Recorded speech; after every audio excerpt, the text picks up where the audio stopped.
Hi friends, nurses guide Malayalam എന്ന YouTube ചാനലിന്റെ ഈ സെഷനിലേക്ക് ഏവർക്കും സ്വാഗതം.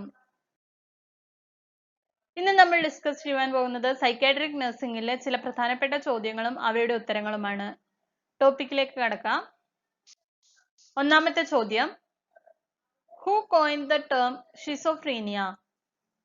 Option A Eugen Bleuler, option B William Tuke, option C Karl Menninger, option D John Weber. Right answer is option A Eugen Bleuler. ഒരു സ്വിറ്റ്സർലാൻഡുകാരനായ psychiatrist ആയിരുന്നു Eugen Bleuler. Schizophrenia, schizoid, autism എന്നീ വാക്കുകൾ ഇദ്ദേഹത്തിന്റെ സംഭാവനയാണ്. അടുത്ത ചോദ്യം, national mental health programme was launched in the year of? Option A 1982, option B 1981, option C 1980, option D 1979. Right answer is option A 1982. India government national mental health programme launch ചെയ്തത് 1982 സമൂഹത്തിൽ മാനസിക രോഗം മൂലമുണ്ടാകുന്ന ബാധ്യതകളും രാജ്യത്ത് മാനസികാരോഗ്യ ചികിത്സാ കേന്ദ്രങ്ങളുടെ അഭാവവും ഈ മെന്റൽ ഹെൽത്ത് പ്രോഗ്രാം തുടങ്ങുന്നതിന് വഴിവെച്ചു. അടുത്ത ചോദ്യം, therapeutic serum level of lithium is? Option A 0.5 to 1.2 milli equivalent per liter, option B 0.8 to 1.2 milli equivalent per liter, option C 0.9 to 1.2 milli equivalent per liter, option D 1 to 1.2 milli equivalent per liter. Right answer is option B 0.8 to 1.2 milli equivalent per liter. ലിഥിയത്തിന്റെ normal therapeutic serum level ആണ് 0.8 to 1.2 milli equivalent per litre. Lithium എന്നത് therapeutic index കുറഞ്ഞ ഒരു ആന്റിമാനിക് drug ആണ്. അതുകൊണ്ട് ഈ ഡ്രഗിന്റെ adverse effect തടയുന്നതിനായി ലിഥിയത്തിന്റെ therapeutic serum level strict ആയി മോണിറ്റർ ചെയ്യണം. അടുത്ത ചോദ്യം, the part of mind that distinguishes right from wrong and acts as sensor of behavior is known as?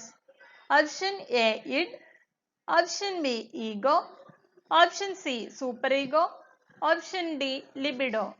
Right answer is option C superego.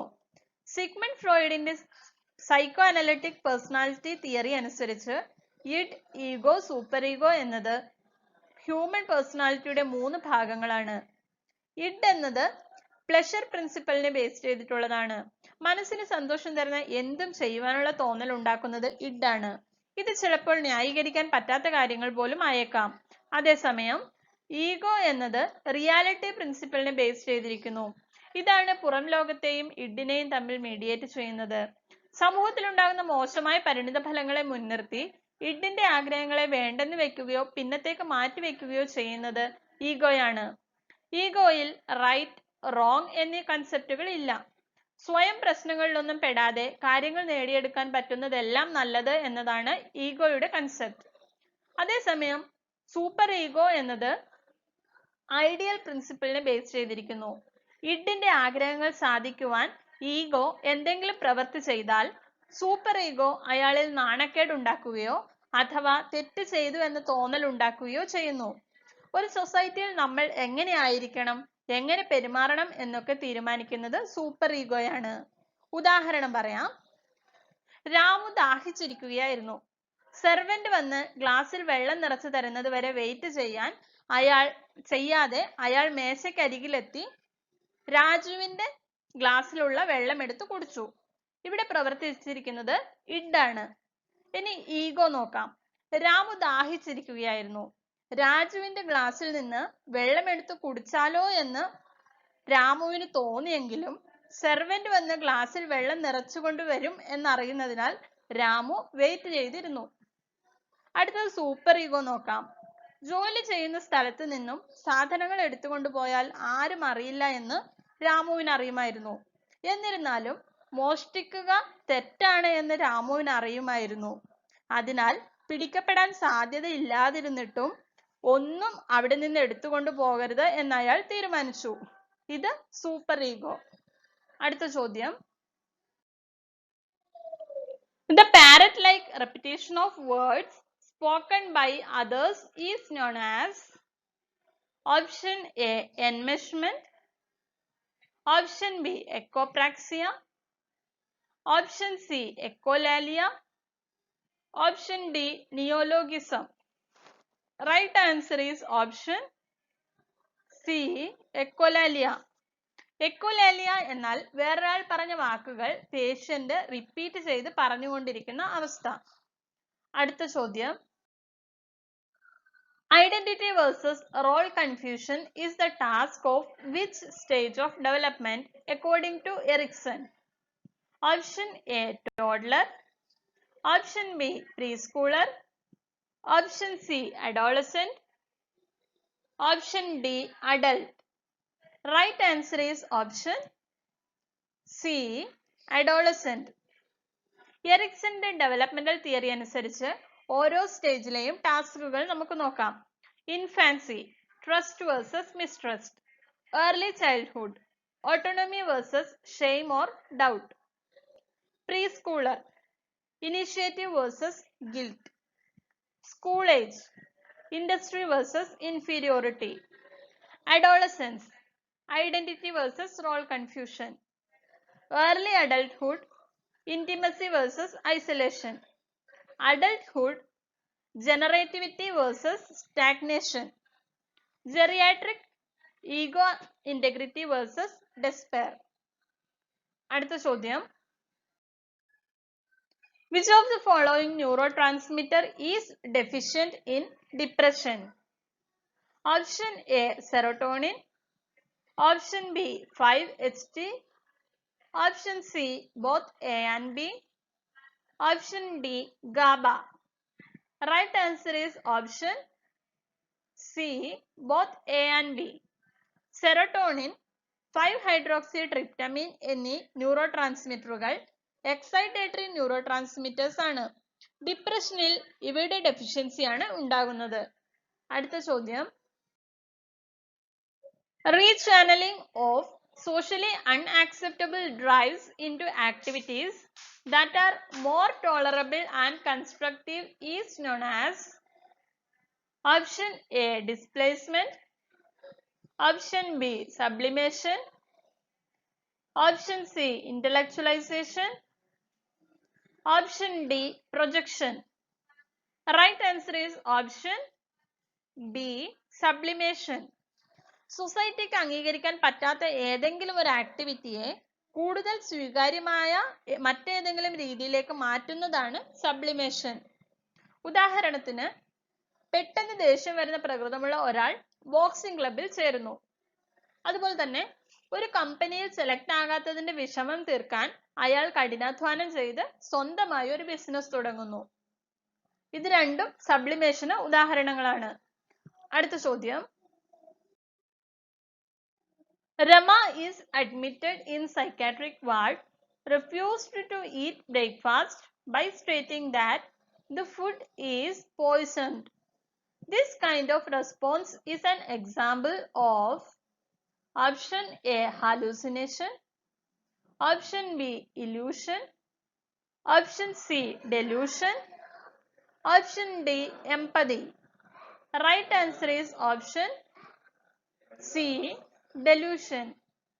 തെളിവുകൾ ഒന്നുമില്ലാത്ത തെറ്റായ ഒരു വിശ്വാസമാണ് ഡെലൂഷൻ. യാഥാർത്ഥ്യവുമായി ഒരു ബന്ധവുമില്ലാത്ത ചില കാര്യങ്ങളിൽ പേഷ്യന്റ് ഉറച്ചു വിശ്വസിക്കുന്നു. അടുത്ത ചോദ്യം.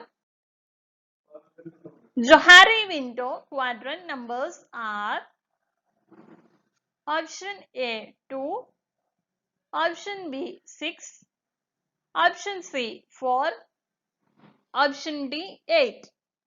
Right answer is option C, 4. ഒരു ഗ്രൂപ്പിലെ അംഗങ്ങൾ തമ്മിലുള്ള ബന്ധവും സെൽഫ് അവയർനെസ്സും പുരോഗമിപ്പിക്കുന്നതിനുള്ള ഒരു ടെക്നിക്കാണ് ജൊഹാരി വിൻഡോ. വിൻഡോ എന്നാൽ ജനൽ എന്നാണല്ലോ. ജൊഹാരി വിൻഡോ എന്നത് ഒരു 4 പാളി ജനലാണ്. ഇതിന്റെ 4 ഭാഗങ്ങളും എന്തൊക്കെയാണെന്ന് നമുക്ക് നോക്കാം. ഓപ്പൺ, ബ്ലൈൻഡ്, ഹിഡൻ, അൺനോൺ എന്നിവയാണ് 4 ഭാഗങ്ങൾ. ഇവിടെ സബ്ജക്റ്റ് എന്ന് പറയുന്നത് ഞാനാണെങ്കിൽ ഓപ്പൺ എന്ന ഭാഗത്ത് എനിക്കും എൻ്റെ കൂടെയുള്ളവർക്കും അറിയുന്നത്, അതായത് എല്ലാവർക്കും അറിയുന്ന കാര്യങ്ങളാണ് ഓപ്പൺ. ബ്ലൈൻഡ് എന്നാൽ എനിക്ക് മാത്രം അറിയില്ല, പക്ഷെ ബാക്കിയുള്ളവർക്ക് എല്ലാവർക്കും അറിയാം. അതേസമയം ഹിഡൻ എന്നാൽ ഒളിപ്പിച്ചു വെച്ചിരിക്കുന്നത്, അതായത് എനിക്ക് മാത്രം അറിയുന്നതും മറ്റാർക്കും അറിയാത്തതുമാണ് ഹിഡൻ. അൺനോൺ എന്നാൽ ആർക്കും അറിയാത്തത്, എനിക്കും അറിയില്ല, എൻ്റെ കൂടെയുള്ളവർക്കും അറിയില്ല. അടുത്ത ചോദ്യം, imposing one's own weakness to others is a defense mechanism known as option A projection, option B intellectualization, option C suppression, option D displacement. Right answer is option A projection. അംഗീകരിക്കാൻ പറ്റാത്ത രീതിയിലുള്ള സ്വന്തം വികാരങ്ങളെയും സ്വഭാവത്തെയും മറ്റുള്ളവരുടെ മേൽ ആരോപിക്കുന്നതാണ് പ്രൊജക്ഷൻ. ഉദാഹരണത്തിന്, രാധയ്ക്ക് അവളുടെ സഹോദരിയുടെ ഭർത്താവിനോട് ഇഷ്ടം തോന്നുന്നു, പക്ഷേ അത് അവളുടെ തെറ്റാണ് എന്ന് അംഗീകരിക്കാതെ അയാൾക്കാണ് തന്നോട് ഇഷ്ടം തോന്നിയത് എന്ന് രാധ വിശ്വസിക്കുന്നു. അടുത്ത ചോദ്യം, when a patient is not aware of his or her mental illness, it is called option A disorientation, option B lack of insight, option C unconsciousness, option D lack of concentration. Right answer is option B lack of insight. Insight എന്നാൽ ഉൾക്കാഴ്ച എന്നാണ് അർത്ഥം. ഒരു രോഗിക്ക് അവരുടെ മാനസിക രോഗത്തെക്കുറിച്ച് അറിവില്ലെങ്കിൽ അതിനെ lack of insight എന്ന് പറയുന്നു. അനോസോഗ്നോഷ്യ എന്ന ടേം ലാക്ക് ഓഫ് ഇൻസൈറ്റിനെ തന്നെയാണ് സൂചിപ്പിക്കുന്നത്. അടുത്ത ചോദ്യം, false sensory perception with no basis in reality is known as option A hallucination, option B delusions, option C illusions, option D thought insertion. Right answer is option A hallucination. ഇല്ലാത്ത ഒരു സാധനം ഉണ്ടെന്ന് തോന്നുന്നതാണ് hallucination. Auditory hallucination, visual hallucination, olfactory hallucination, tactile hallucination, gustatory hallucination എന്നിവയൊക്കെയാണ് വിവിധ തരത്തിലുള്ള hallucinations. മാനസിക രോഗമുള്ളവരിൽ സാധാരണയായി ഏറ്റവും കൂടുതൽ കാണുന്നത് ഓഡിറ്ററി ഹാലൂസിനേഷൻ ആണ്. അടുത്ത ചോദ്യം, who is the father of modern psychiatry? Option A Benjamin Rush, option B Sigmund Freud, option C Emil Kraepelin, option D William Tuke. Right answer is option B Sigmund Freud. Sigmund Freud ആണ് modern സൈക്കാട്രിയുടെ പിതാവ്. അതേസമയം Benjamin rush ആണ് American സൈക്കാട്രിയുടെ പിതാവ്. അടുത്ത ചോദ്യം, when the person feels both positive and negative towards same object, it is known as option A ambivalent, option B occasionally appropriate, option C positive affect, option D inappropriate. Right answer is option A ambivalent. ഒരു ഒബ്ജക്റ്റിനോട് ഒരേ സമയം positive ഫീലിംഗും negative ഫീലിംഗും തോന്നുന്നതാണ് ആംബിവാലൻസ്. ഈ video നിങ്ങൾക്ക് ഇഷ്ടപ്പെട്ടു എന്ന് വിചാരിക്കുന്നു. നിങ്ങളുടെ വിലയേറിയ അഭിപ്രായങ്ങളും നിർദ്ദേശങ്ങളും കമന്റ് ബോക്സിൽ രേഖപ്പെടുത്താവുന്നതാണ്. ഈ ചാനൽ സബ്സ്ക്രൈബ് ചെയ്യുവാൻ മറക്കരുത്. അതിനോട് ചേർന്നുള്ള ബെൽ ഐക്കണിൽ പ്രസ് ചെയ്യുകയാണെങ്കിൽ ഞാൻ അപ്ലോഡ് ചെയ്യുന്ന വീഡിയോകൾ നോട്ടിഫിക്കേഷനായി നിങ്ങൾക്ക് ലഭിക്കുന്നതാണ്. Thank you.